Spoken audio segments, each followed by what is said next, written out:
Ribuan massa turun ke jalan hari ini untuk melakukan demonstrasi di beberapa daerah, termasuk di Makassar yang berpusat di Jalan Petarani Flyover Makassar. Para demonstran juga menuntut agar pemerintah lebih transparan dan akuntabel dalam pengambilan keputusan, terutama yang berkaitan dengan kebijakan publik. Mereka berpendapat bahwa revisi UU Pilkada 2024 ini dinilai tidak mencerminkan prinsip-prinsip demokrasi dan dapat merugikan masyarakat dalam menentukan pilihan pemimpin daerah.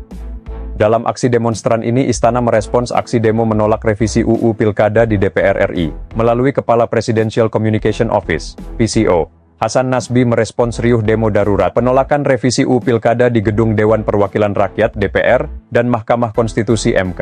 Kita melihat sebuah proses demokrasi yang luar biasa sedang terjadi di negara kita, tidak hanya di Jakarta tapi juga ada di berbagai daerah di Indonesia. Kita melihat ada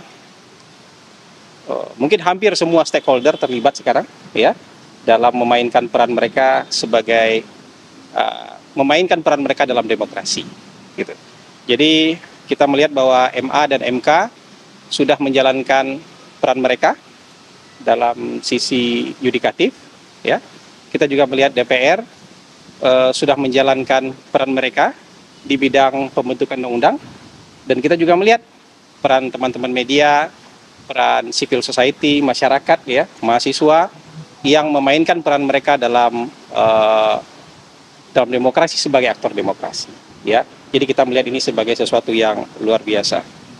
Nah, teman-teman, di tengah tarik-menarik dan perbedaan pendapat, kita juga melihat bahwa bangsa kita ini sebuah bangsa yang besar. Ya, tadi DPR sudah menyatakan, ya.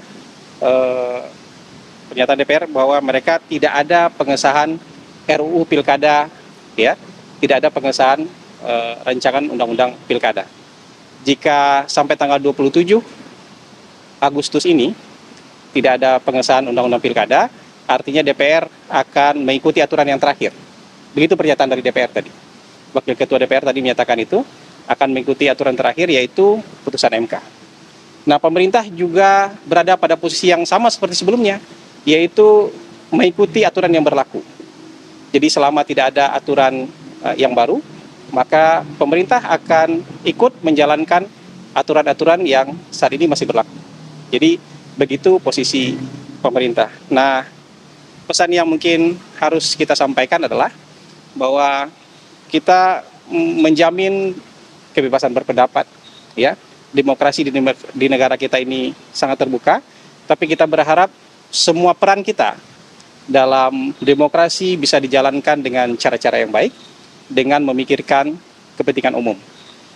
Kita berharap semuanya menghindari disinformasi.